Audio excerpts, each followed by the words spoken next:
राकेश शर्मा जी, दिल्ली से। श्री राधा वल्लभ श्री हरिवंश। महाराज जी, क्या हर युग में भक्ति का तरीका भिन्न या अलग होता है? यदि हाँ, तो कलयुग में क्या मार्ग है? हाँ, हर युग का अलग होता है, क्योंकि वातावरण के अनुसार भक्ति का रंग बदल जाता है।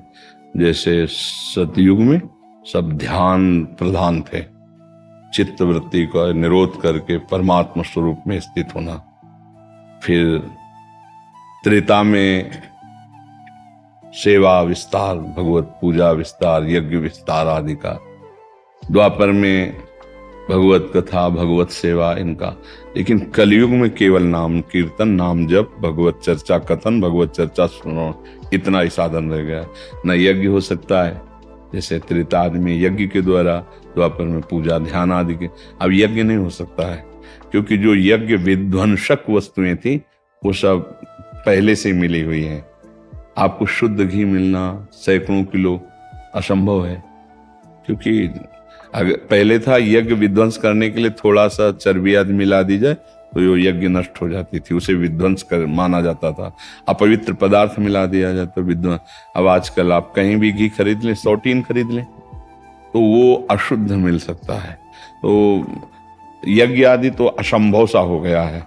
कोई बहुत ऐसा छोटा मोटा वो बात अलग है, विस्तृत जो यज्ञों का वर्णन किया गया वो असंभव सा लग रहा है, क्योंकि ऐसी व्यवस्थाएं होना, ऐसी पवित्रता होना, ऐसा यजमान होना, ऐसा आचार्य होना, ये बड़ी सब संयोग बैठना, यज्ञ सिद्ध होना, और समस्त यज्ञों का जो फल है भगवान की प्रसन्नता के लिए। अच्छा, भगवान ने यज्ञों में कहा कि जप यज्ञ मैं हूं, यज्ञानाम जप यज्ञोस्मि, यज्ञों में सबसे भारी यज्ञ मैं जप यज्ञ हूं। तो सेवा पूजा भगवान की अब आती है। तो जिसके पास व्यवस्था नहीं है, तो अगर दूध खरीदा जाए तो हो सकता है वो केमिकल का ही बना हो। आजकल ऐसी मतलब संशयपूर्ण वृत्ति है कि दुग्ध सही मिलना बड़ा मुश्किल है। पदार्थ मतलब दाल भी रंगी आ रही है, हर चीज अशुद्धता की तरफ जा रही। कलयुग का ऐसा प्रभाव हो रहा है, हर चीज में मिलावट हो रही। एक ट्रक का ट्रक पनीर ऐसा प्योर पनीर जैसा दिखाई दे रहा है, और वो सब मतलब सिंथेटिक जो ऐसे बनाया हुआ पनीर, वो दूध का नहीं पनीर। हर चीज अब तो हम वस्तुओं के द्वारा प्रभु को रिझा सकें, ऐसी पवित्रता नहीं रह गई। और ध्यान दर सके तो आंख मूंद के देख लो, प्रपंच ध्यान में आता है। कलयुग केवल नाम आधारा, सुमिर सुमिर नर उतरे पारा, नाम संकीर्तनम यस्य सर्व पाप प्रणाशनम। भगवान का नाम कीर्तन, भगवान का नाम जप, भगवान की कथा सुनना, भगवान की चर्चा परस्पर करना, इसी से भगवत प्राप्ति होगी। कलयुग में और साधन नहीं रहेंगे। सब साधनों को कल ग्रसित करता चला जा रहा है, कोई भी साधन ऐसा नहीं दे। अब योग है चित्त वृत्ति का निरोध करके समाधि में पहुंचना। अब योग पैसा कमाने के काम में आ रहा है, नहीं आ रहा है। और योग है नियम संयम प्राणायाम प्रत्याहार ध्यान धारणा समाधि, भगवत प्राप्ति के लिए। तो कहीं योग का प्रयोग भगवत प्राप्ति के लिए हो रहा है क्या? योग का मतलब क्या समझ रहे? चित्त वृत्ति का निरोध करके भगवत की प्राप्ति करना, ऐसा कहीं योग दिखाई दे रहा है क्या? तो ऐसी कोई यज्ञ दिखाई दे रही जिससे भगवान की प्रसन्नता की प्राप्ति हो? ऐसा कोई ध्यानस्थ? बड़ा मुश्किल है सब। अब एक ही बात रहेगी, नाम जप करो। नाम कलयुग में तो कोई दूसरा उपाय है नहीं, और नाम जपते हुए भगवान की निश्चित प्राप्ति है। निश्चित प्राप्ति, इसमें कोई संशय नहीं। अपने लोगों का जीवन का सार नाम है, इसलिए हर युग का अपना प्रभाव होता है। कलयुग में बहुत गंदगी है, दिमाग में गंदगी, आचरण में गंदगी, खान पान में गंदगी, व्यवहार में गंदगी।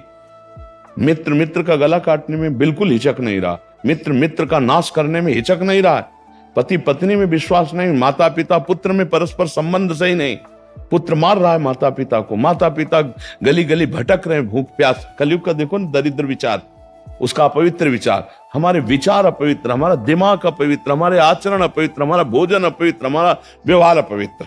हर जगह हम अपने धर्म से हीन होते चले जा रहे हैं, अपने विचारों से हीन होते एक उपाय है, नाम जप कर लो, नाम से बच जाओगे। इसलिए हमारा एक ही सबके प्रति प्रार्थना, आदेश, संदेश, उपदेश रहता है, राधा राधा राधा राधा राधा।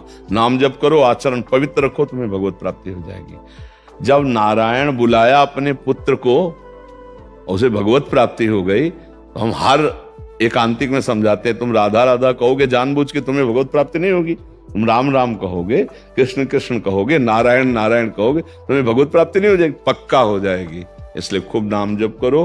कलयुग में एक ही उपाय है, भगवान का नाम संकीर्तन, नाम जप, भगवत चर्चा सुनना, भगवत चर्चा करना। अगर ये नहीं है तो सब साधन शून्य समझो, अब दम नहीं रह गई। मानो आप 20 वर्ष ब्रह्मचर्य रहे हो, एक दिन भ्रष्ट हो गए तो खत्म हो गया ना सब। और 20 वर्ष नाम जप किया है और भ्रष्ट भी हो गए तो कुछ नहीं बिगड़ने वाला, क्योंकि 20 वर्ष का नाम जप तुम्हारा वैसे ही को वैसे जमा है, वो तुम्हें गिरने नहीं देगा। नामे भक्ता प्रणश्यति, वो तुम्हें भगवान की प्राप्ति करा देगा। समझ पाए आप? इस पे कोई संशय?